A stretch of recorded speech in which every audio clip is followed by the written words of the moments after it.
Sa Re Ga Ma Pa title winner Divinesh அவர்கள் செந்தமிழனுக்கு கடிதம் ஒன்று எழுதியிருந்திருக்காரு அப்படிங்கிற தகவல் தான் சமீபத்தில் கிடைச்சிருக்கு. அது என்ன அப்படிங்கிற கம்ப்ளீட் டீட்டெயில் தான் இந்த ஒரு வீடியோவில் நம்ம பார்க்க போகிறோம். சரிகமபா சீனியர் சீசன் 5 ரொம்பவே நல்லபடியாக போய்கிட்டு இருக்கு. வார வாரம் மனதை உருக்கக்கூடிய பாடல்கள் பாடுறதோடு மட்டும் இல்லாமல் நம்மளோட கண்ணை கலங்க வைக்கும்படியான அவங்களோட ஸ்டோரியெல்லாம் நம்மளால் நல்லபடியாகவே பார்க்க முடியுது.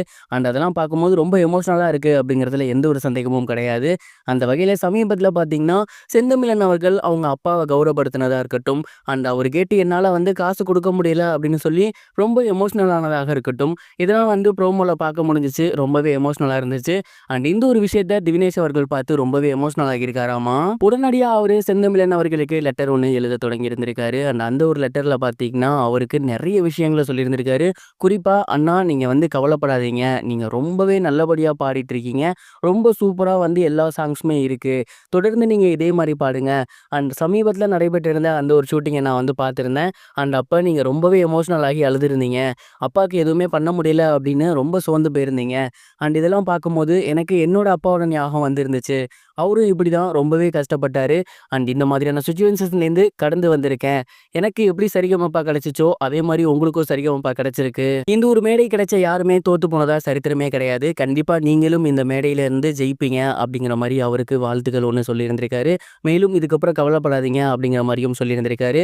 அண்ட் கண்டிப்பாக இந்த சீசனில் நீங்கள் வின் பண்ணுவீங்க அப்படிங்கிற மாதிரியான நம்பிக்கையூட்டும் வார்த்தைகளையுமே அந்த ஒரு லெட்டரில் அவர் எழுதியிருந்திருக்காராமா. அண்ட் இந்த லெட்டரை பார்த்துட்டு அதாவது செந்தமிழன் ரொம்பவே எமோஷ்னல் ஆகியிருக்காரு. என்னதான் சின்ன பையனாக இருந்தாலுமே நம்ம கஷ்டப்படுறோம் அப்படின்னு பார்த்ததுக்கப்புறம் உடனடியாக இந்த மாதிரியான ஒரு லெட்டர் கொடுக்கறது அப்படிங்கிறது உண்மையிலேயே மிகப்பெரிய ஒரு விஷயம். சின்ன பையனாக இருந்தாலும் அதை அப்படியே ஏற்றுக்கிட்டது அப்படிங்கிறது செந்தமிழோட மிகப்பெரிய ஒரு நல்ல மனசு அப்படிங்கிற மாதிரி தான் நான் நினைக்கிறேன். நீங்கள் இதை பற்றி என்ன நினைக்கிறீங்க அப்படிங்கிறத மறக்காம கமெண்ட் பாக்ஸில் ஷேர் பண்ணுங்க. இது ஒரு புறம் இருக்க, நடிகர் விஷால் அவர்களோட நடிப்பில் புதிய படம் ஒன்று உருவாக போகுது. அந்த படத்திற்கான பூஜை இன்னைக்கு காலையில் ரொம்பவே நல்லபடியாக நடந்து முடிஞ்சிருக்கு. அண்ட் இந்த ஒரு படத்தை சூப்பர் குட் ஃபிலிம்ஸ் அவர்கள் தான் தயாரிக்க போகிறாங்க அப்படின்னும், இந்த படத்தில் துஷாரா விஜயன் அவர்கள் தான் முக்கியமான ஹீரோயினாக நடிக்க போகிறாங்களாமா. இந்த படம் இதற்கு முந்தைய படங்கள் மாதிரி இல்லாமல் விஷால் அவர்களோட பழைய படங்கள் எப்படி ஆக்ஷன் மற்றும் சமூக கருத்துக்கள் இருக்குமோ அதே மாதிரி இந்த படமும் இருக்கும் அப்படிங்கிறது தெரிய வந்திருக்கு. கிட்டத்தட்ட சென்னையில் 45 நாள் ஷூட்டிங் வச்சிருக்காங்களாமா. மற்ற காட்சிகள் எல்லாமே நார்த் இந்தியன் சைடு இருக்க போகிறாங்க அப்படிங்கிறதும் தெரிய வந்திருக்கு. விஷால் அவர்களோட இதற்கு முந்தைய படமான மதகத ராஜா படம் மிகப்பெரிய ஒரு வரவேற்பை பெற்று இருந்துச்சு. அதை தொடர்ந்து அடுத்து அவர் பண்ணக்கூடிய இந்த ஒரு படத்துக்கும் ரசிகர்கள் மத்தியில் மிகப்பெரிய எதிர்பார்ப்பு இருக்கு. மேலும் துஷாரா விஜயன் அவர்கள் ஒரு கதை சூஸ் பண்றாங்க அப்படின்னா அது ரொம்பவே நல்ல கதையாக தான் இருக்கும் அப்படின்னு சமீப காலமாக அவங்களோட படத்தை பார்த்தா தெரியுது.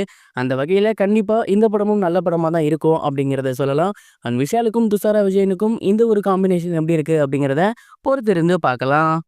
இதுவரைக்கும் கனெக்டிங் டிவிக்கு சப்ஸ்கிரைப் பண்ணனா மறக்காமல் சப்ஸ்கிரைப் பண்ணிக்கங்க. உடனடி அப்டேட்ஸ் பெறுவதற்கு நோட்டிஃபிகேஷன் பெல்லையும் கிளிக் பண்ணிக்கங்க.